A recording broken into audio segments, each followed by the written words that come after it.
As I take a sip of ginger ale, due to a dry mouth, I prepare to open it. My friend Seth over at Knee Down for God's doing a blend on a sail panel. And he's new, he's having fun, he's got all the anxiety going.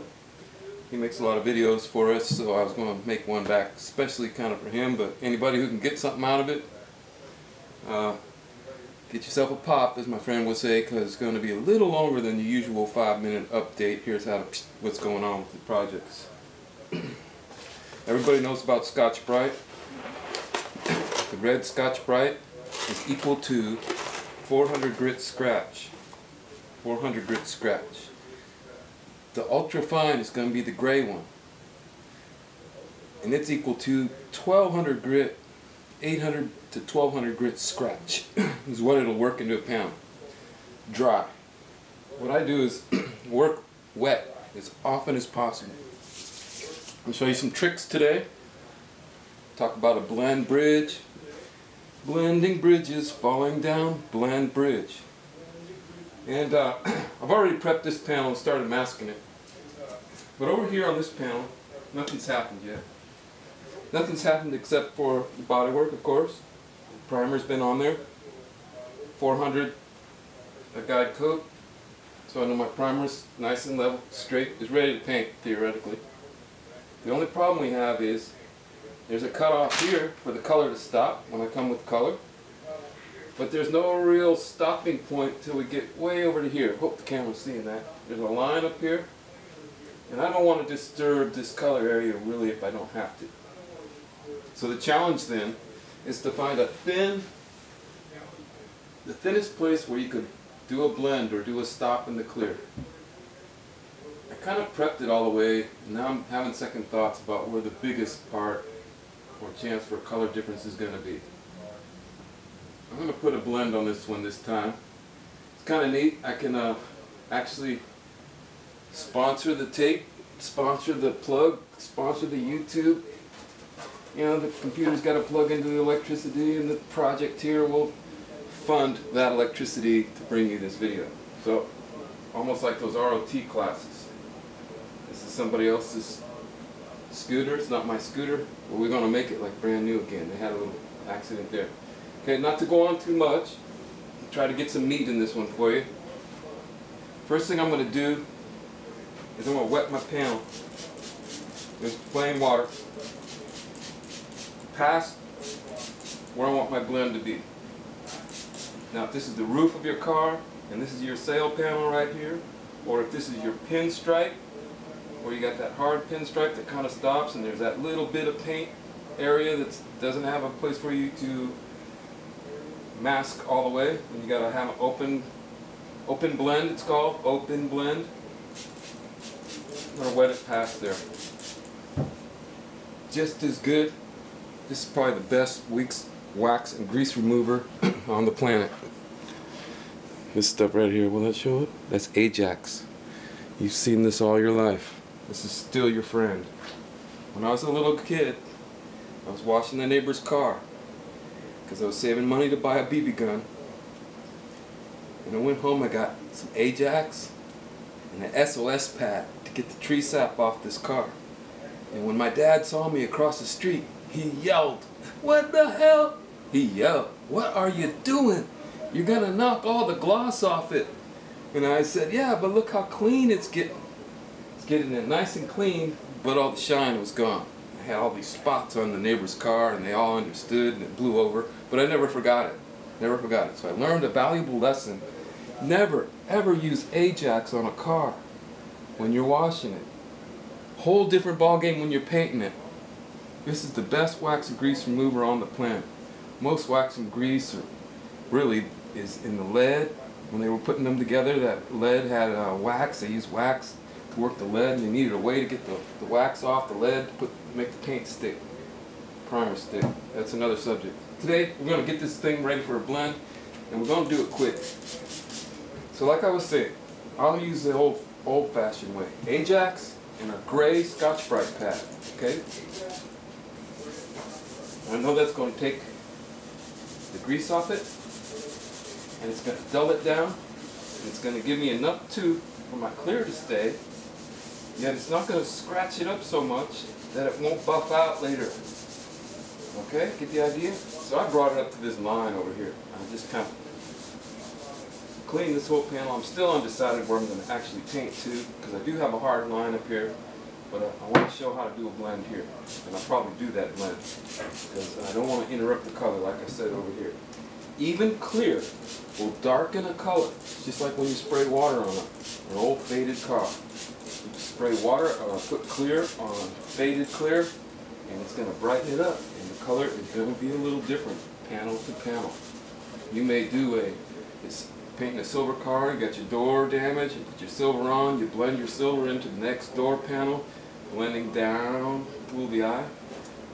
Up here at the top of the fender, where you didn't put any color at all, when you put the new clear, there's that new clear against old clear, little fade, there's a difference. It seems to be a little darker. You've seen it when you're on the freeway. Look, that car's been painted, you can tell.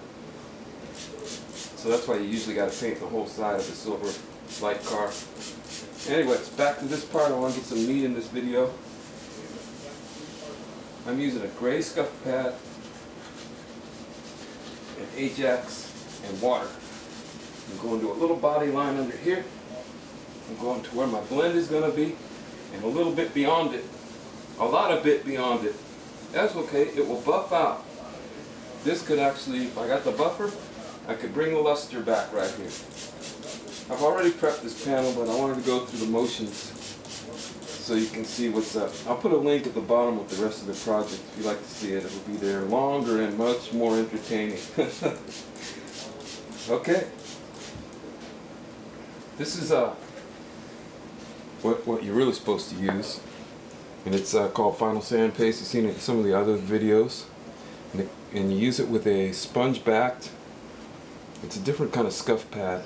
It's also gray, kind of code you use for ultra fine. So this is just like a toothpaste. You put a little dab will do you, just a half dab.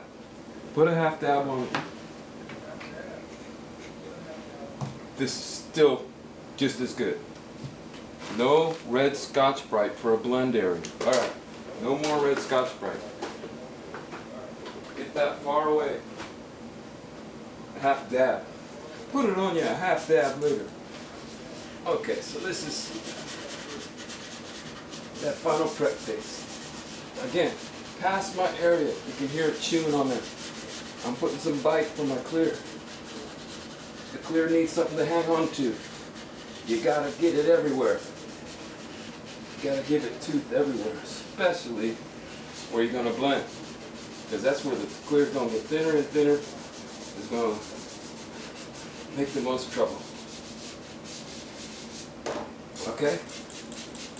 Water, water, water, water, water, water, water, water, water, water. I don't edit the videos. That takes too much time. It takes time enough to work on them and do a video, let alone work on them and do a video and edit it too. Nah, you're gonna have to fast forward yourself. You can fast forward if you know what I'm doing already, or click on to another one if you haven't been there.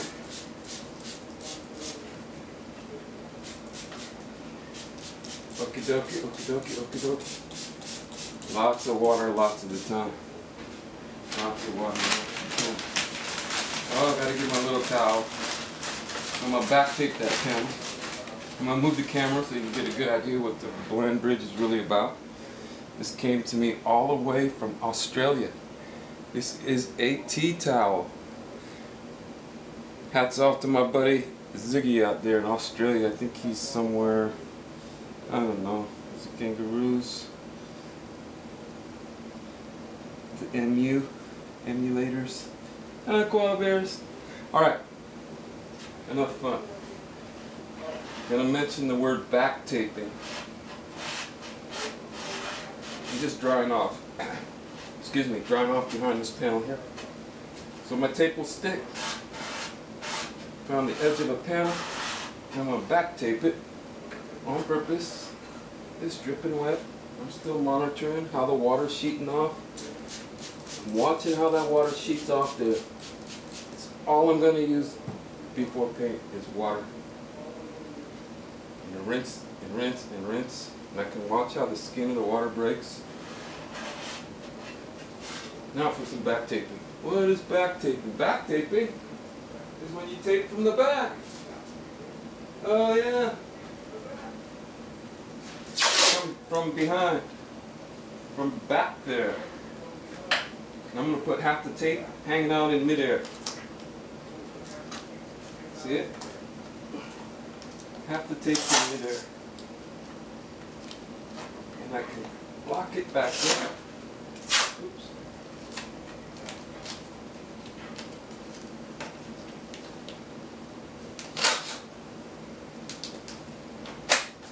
Alright, beyond where I'm going to blend.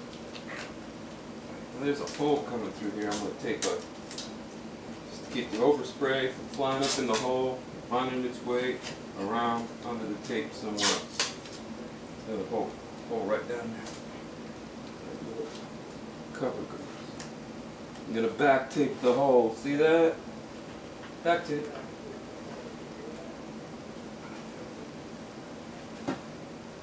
I'm also going to back tape under here, but after it's rinsed better. It's just not time yet. I want to watch it and rinse it, and watch it and rinse it. Keep rinsing. Get some masking paper and be right back.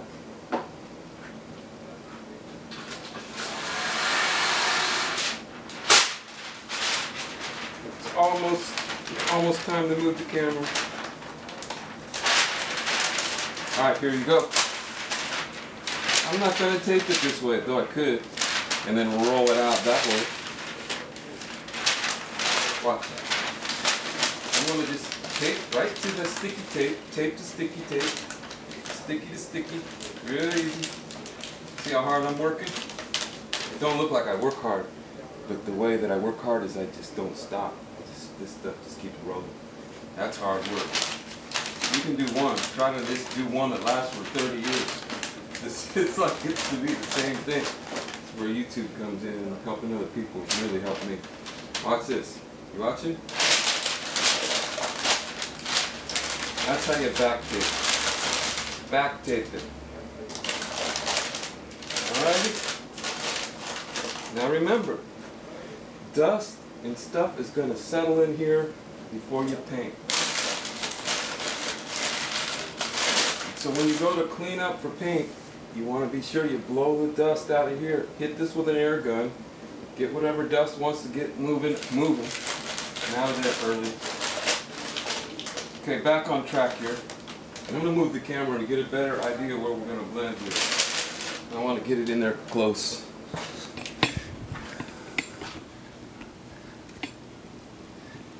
Let's see if we can get a good angle on this. If I get in there close, you can see how little that's going to be. I got this little area here to blend, right here. That much is going to show. I'm going to do it tactfully. Watch this. Pretend that's your sail panel on your car. Or there's that narrow place sometimes on a pillar or whatever. What we'll do is we'll have our masking tape. I'm going to tape off that hook. Remember, I put tape behind there so that nothing can get up in that hole. I'm going to tape off the hook. I'm not going to repaint that. I don't need it.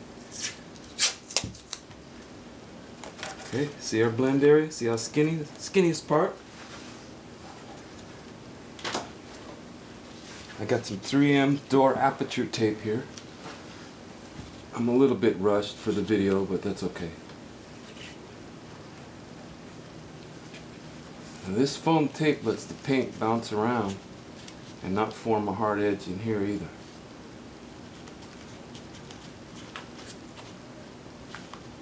I'll zoom in a second and get a good look at this stuff.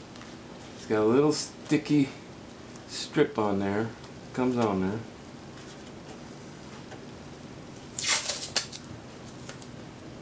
One thing about this tape is it likes to let go when it gets warm under a heat lamp or in a hot paint booth. It'll let go. I'm going to check my angle real quick. There's our body work. And there's where we want the blend to be. We want the blend. Okay, you know what we're doing. Now I'm going to put a blend bridge there. What's a blend bridge, Milo? My first blend bridge, here's the blend bridge. It's a piece of masking tape that's taped on masking paper that does not touch the panel. Does not touch the panel there. And I'm going to put this one just like that. Okay? Oh, commercial's playing on the Ustream cam. Damn commercial jumps in there whenever it wants to. This is also up on Ustream right now if you're watching the other channel. Let's get a good eye. So, here we go. Now, let's look at this from a paint gun's perspective. Or, better yet, paint itself. Pretend you're wet paint and you're flying. We're going to come in here with our gun. Psst, psst, psst, psst, psst. We're going to dust on a little coat to grab it. And then we're going to come back in and we're going to put a second coat just to grab it. We're going to wait 5 minutes between coats, 10 minutes between coats. We're not going to rush it. Light coats. Psst, psst. Once we get our color good and solid right here and got this covered up, we're going to bring another pass, half pass, down this way to about here. And we're going to stop with our color. Then we're going to bring another pass, making a single coat. A coat of paint is 2 passes with the paint gun. If you start your pass, pretend the paint's flying out of my fingers. If you start your pass half off the panel and half on the panel, and you move at 1 second per foot at 8 inches, and you make a pass, that's a half a coat. Because what you do is you drop down, and your second pass is now going to be hitting the edge of the panel there and half off the panel there, or onto the rest of the panel. And so that second pass is actually 2 passes that makes 1 coat of paint. And then you just keep continuing overlapping at 50% until you come to the bottom of the panel and half of the pass is off the panel and the other half of the pass is on the panel. Maybe we'll do that in another video. Right now we're concentrating on this blend bridge. And so if you're paint and you're flying through the air and you're hitting this panel and you're bouncing a little bit, you might want to bring enough paint base down out of sight here so you kind of got it, not so much color here. You might want to stop your color here if possible. The sooner you can stop the color from coming towards your blend bridge, the better. This is blend bridge number 1. Sometimes you might want to do 2 or 3, even 4. What I mean by that is that's a little bit too open to it. What I mean by that is you're going to come in with another blend bridge over here, but not mask too hard on the back side of this.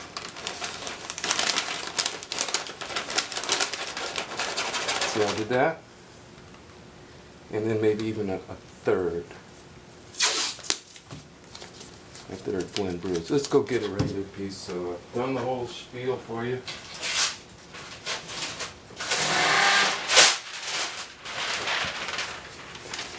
It wouldn't even be any trouble to bring this up in here like this. This would help. But not have the paint on your panel. We're not going to have the paint on the panel. So, we established our color. We'll come with our paint gun. And our clear this time. Maybe put a half coat of clear, which would be 1 pass, would be a half coat of clear. Then pull that first bridge away. Now bring the second pass of clear all the way up to here. Let that flash. You with me? And then pull the next bridge away. Carefully. Don't stick it in the wet paint. Now bring another pass of clear down to here. Stopping a little short. And then finally one last pass of clear come on over this, and the paint will swirl around in there a little bit. In the very end, go rinse your gun out, clean your paint gun, come back with some of the reducer in it that you used when you thinned your clear. Pull the last blend bridge off, and you'll see some dry overspray there. And just tap the gun a little bit. Not too much, a little. Just mist on a little bit of that reducer. It'll still stay rough, you'll still see it. And then walk away and clean the paint gun. Get out of the paint booth and let it set. When you come back with 1000 grit to get your heavy stuff out of the dirt out of there, if there is any. 2000 grit for final polish. When you come with your 2000, just give it 1, 2, 3 with your hand. Easy. And then polish it. And then polish it right on out to the line here, where I've prepped it to the line, because I wasn't sure I was going to use a blend bridge. And I thought of my friend over at Knee Down for God, who's painting a sail panel. I thought this might help him. And so, another thing I want to cover today, after blend bridges, is tack rags. I got one tack rag, I think, somewhere. The reason I got one tack rag is I don't really use tack rags. I use my bare hands. These are the hands of a surgeon. Do you know what that means? That means that somewhere out there, there's a doctor killing people. Just kidding. We all know not to take our thumb and push a thumbprint on there, because when the paint comes, it's going to show, it's going to run away from the oil. But if we use some common sense, we can use our hand to be a tack rag. Let me get this camera back here. What I mean by that now, what's he mean? A human tack rag? Come in with your bare hand. These are body man's hands, conditioned. They're clean. They're very clean because I've been working in water and Ajax. They're not that oily. Yet I can feel little bits of dust and debris sticking to my hand. Can't see it really, but it's there. Same hand, same direction, a little bit higher on the panel. I can feel there's more dirt up here than there is here because I just tacked it off. I'm not stopping and putting a greasy hand on there. This is for the advanced class now. I'm collecting what little bit of grit I can feel with an open bare hand. And I can feel it, and I can feel my hand getting cleaner.